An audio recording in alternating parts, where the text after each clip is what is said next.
in the multipurpose room of West Valley City Hall. All members of the council are present, either online or in person. We have Councilman Hune online, joined at the table with Councilman Norfelt, Councilman Siamanu, Councilman Whetstone, Councilman Harmon, Councilman Christensen, myself. We're also joined by our city manager, Mr. Peely, and our city recorder, Mr. Hammock. We have our minutes of September 10th, 2024. Turn those to the council for discussion or motion. Motion to approve the motions. Thank you. We have a motion and second. All in favor, please say aye. Aye. Aye. Are there any opposed? Okay, those pass. We have our review of tonight's agenda. I think Mr. Paskett has some additional information for us.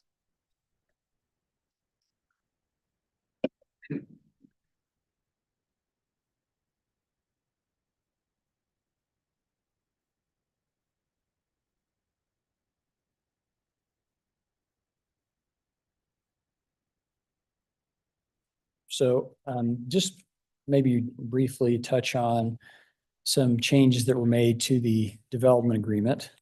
And I went old school today and have paper. So this would be on just the second page of the agreement where the recent changes were made. So this is under section 4. So I'll just review those and then happy to answer any questions there. So first is that no basement entrances will be allowed on any of the townhomes in the project. Second is no more than 30% of all the housing units in the project would be used as rentals. And then that provision would be enforced or included in the CC&Rs for the project and enforced by the HOA.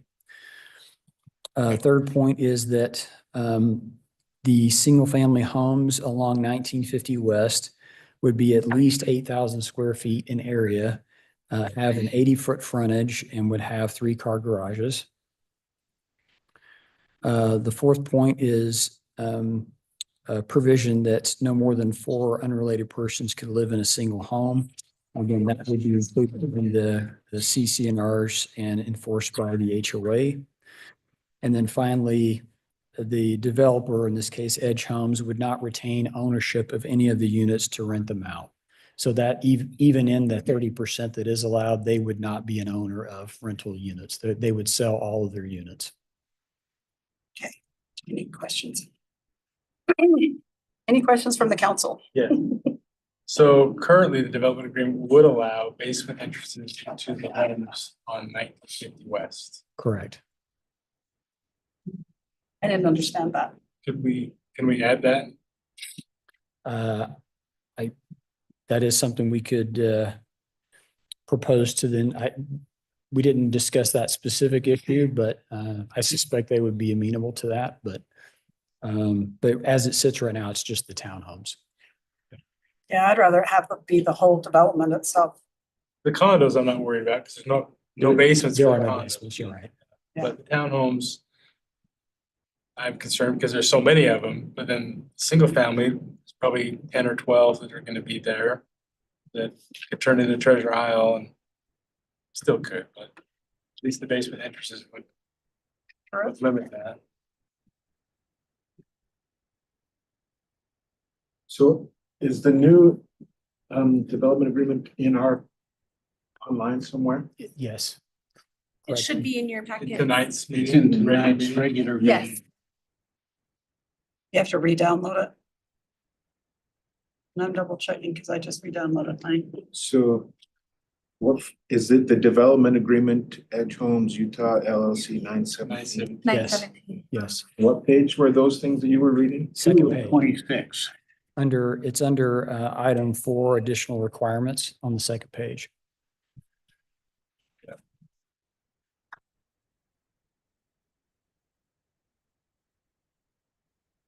I didn't hear anything about changing the width of the lots on 1950, did you say? Yeah. Yes, so there are 80 feet, which is the requirement in the R18 zone. So that's the latest proposal is 8,000 square feet and an 80-foot frontage. That's item C, 4C. Previously, it was 50 feet, is that right? Yes, they had some that were small. I mean, there were some larger, but the smallest was 50. Yeah, 50 to 59 or something. 3 car garages on all of those lots. Correct. They can have basements, but no basement entrances. Correct. On the townhomes as written currently. In fact, the development agreement actually requires basements, but this latest edition would prohibit entrances to the basement.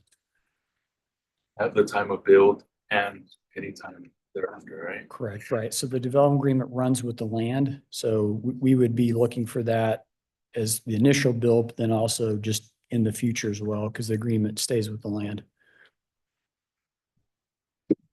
I know in the past, we've talked about the difficulty of enforcing when we've talked about code enforcement. This concept of defining family or related individuals, in the way that it's worded here, is there a legal definition that we're able to, I know it's up to the HOA, I guess, to enforce, but is there something written now that we didn't have before that determines what, like, is my brother-in-law considered a related person versus Right. my childhood friend I grew up with forever and call my brother? Right. So we don't have in our code, we don't have that. That's something that would be spelled out in the CCNRs. So it would be, they would have to actually define that in their covenants. I know one question that came up last time related was how the rentals, like how they would enforce the cap, and some information they provided on that issue is that, they do that so they track which ones are rentals, and they do it on a first come, first served basis. And then they actually the HOA will, if they have a reason to suspect one is, they'll actually knock doors and they actually levy a fine until that's resolved. Essentially, if it's found out that someone doesn't disclose that it's a rental and it's over the cap, then they use the fining process until it comes into compliance. Stephen, I think the percentage of rental versus ownership is also a requirement for FHA to get the project FHA financing for individual buyers. So they do monitor that. So Right. They did say that's for condos. They do that. For townhomes, they traditionally have not done that, but they are in this case imposing that. So have they signed the development agreement? Yes. So can we make a change to include the houses, no outside entries? The basements? We can, I think my suggestion and what I can do between now and the regular meeting is send a text and say, hey, the council would like this. If they're amenable, my suggestion would be to the council could make the approval subject to that change. And I think that's a pretty minor change. Again, assuming they're amenable to it, I think we could just do that after the fact. Okay.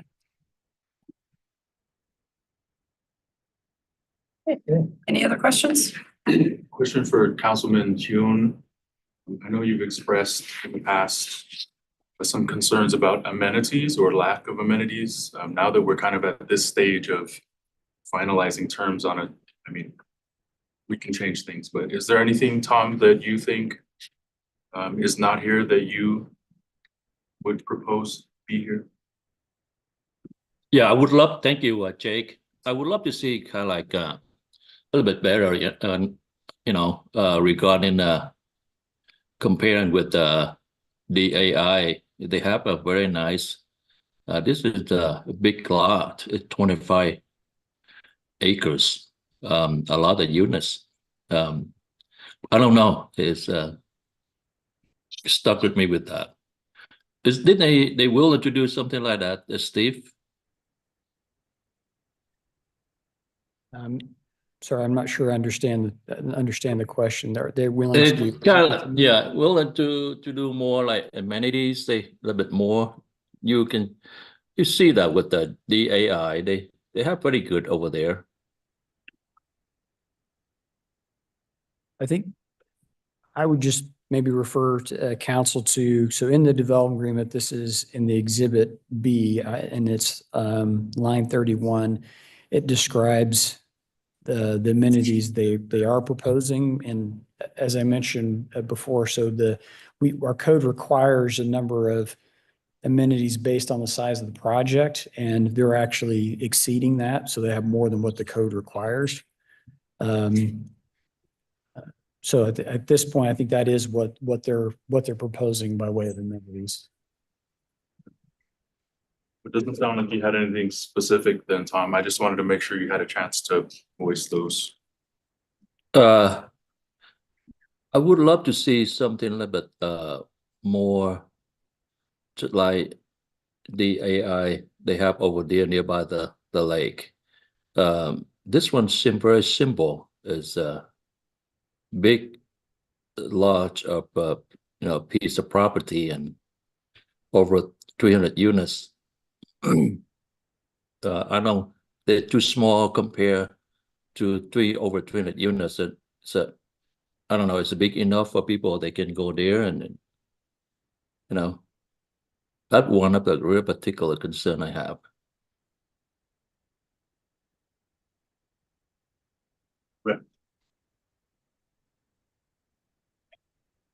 Well, and in the future, if we want more amenities, if they're exceeding it of this, we may have to change our ordinances to require more, if that's really what our desire is in the future.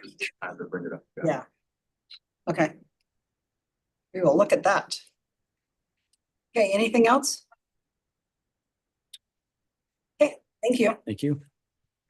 All right, we'll move on to our ordinances. We'll invite Mr. Bunderson up to talk about ordinance 24-40.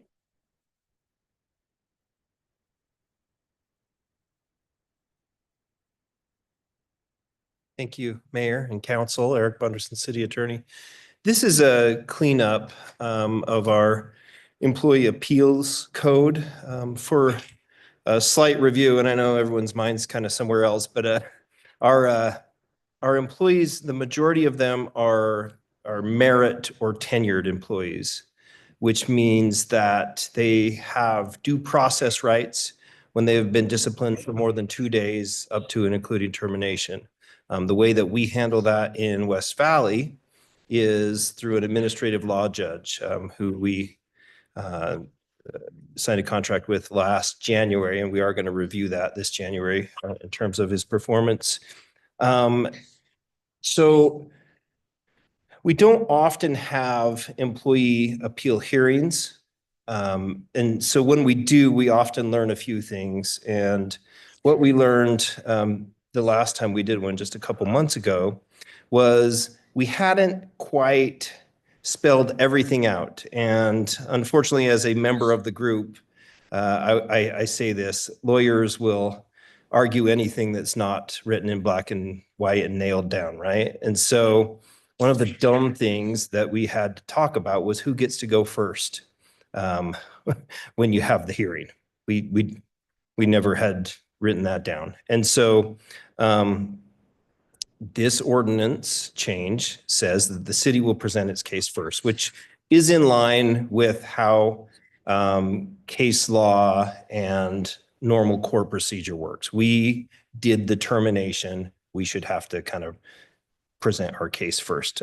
The other couple things deal with the exchange of information back and forth and what that information looks like. So what we're saying is we are going to give the judge everything that we're going to present at trial. And then we're going to exchange that same thing. And the other side's going to give us everything that they're going to present at trial within 10 calendar days. And so that's really it. Just some lessons learned from our process, trying to make it better.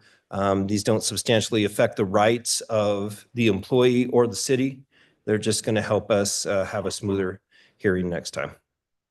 Any questions? Thank you.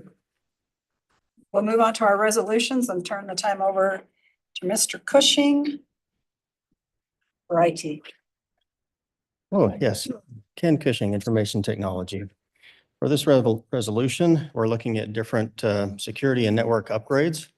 There's three components to it. First are some products from Manage Engine for security that allows us to manage all of the endpoints. By that, I mean all of the desktops, laptops, and mobile devices that are owned by employees or that are owned by us, that city employees use, rather. And it allows us to track login activity and file access activity within the network, and allows end users to install approved applications on their device that are approved for business use by their department. And the reason we need to do that is we're actually shutting off the ability for anyone to install applications on their own, which is a security requirement that we have to fulfill. The second component of this is upgrades to the virtualization. We have about 200 virtual machines that run on 5 physical servers, or nodes, we call them. We like to replace, or our intent is to replace one of these 5 nodes every year, just to keep them up to date, and to upgrade them somewhat in the process. That's what the cost for that virtualization part of this is, but also a small part of it is to slightly upgrade the other 4 as well. And then the last part of this, and really the bulk of the entire cost, is just to replace network switches throughout the entire city at all our different facilities. So a lot of that equipment has gotten very old, can no longer receive security patches, and doesn't have some of the modern features of networking equipment. So it's just time to replace all of that equipment. So that's pretty much it. Any questions? Questions from the council? That was very technical. Yes, above my pay grade. Okay, thank you. All right, we'll turn the time over to Mr. Springmeyer for our RDA agenda.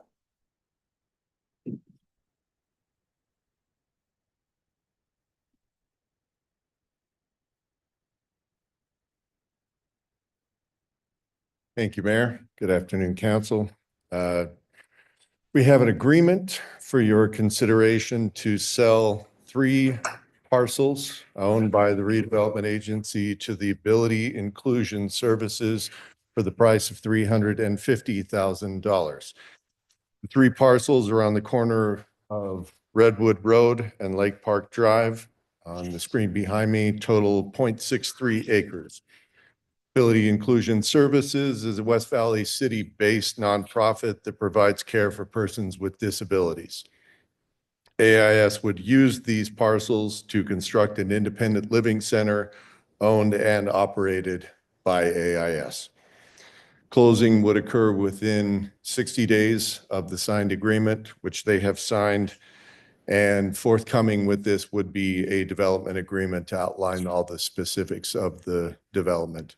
This came before the development agreement. They had a timing, and tonight for that matter, they had a timing issue with a grant that they were applying for. And if they were going to get this land, would need to be under contract for it by the end of September in order to be eligible for that grant. So they appreciate your willingness to address this issue tonight. Any questions on that? Any questions? You can see Tom, right? Yes. Okay. Can you remind me, what was the difference between the market asking price and the proposed? We didn't get an appraisal on it. We did the tax rolls, the assessed value on it was, I want to say 608, something in that range, somewhere in the 600, 650 range. I could probably pull it up here, but we are proposing selling it to them at a below market rate. Yes. But our base was 1.2. Our basis was 1.2, but we bought 3 existing fourplexes with rental income and then demolished them.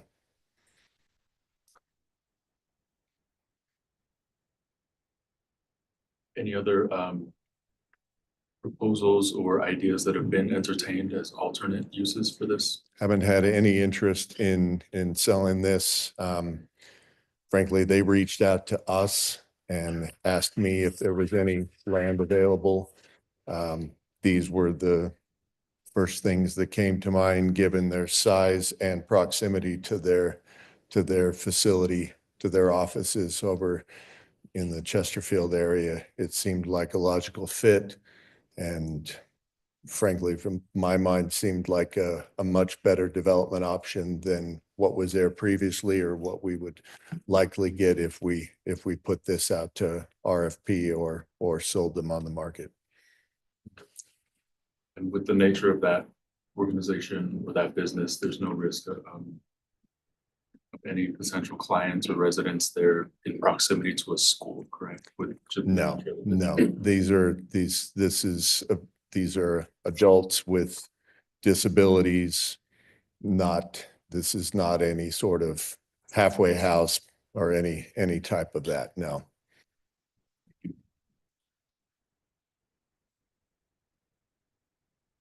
Any other questions? Thank you so much. Thank you. All right, did anyone have any concerns with the council calendar? Seeing none, any potential future agenda items? Seeing none, any council reports?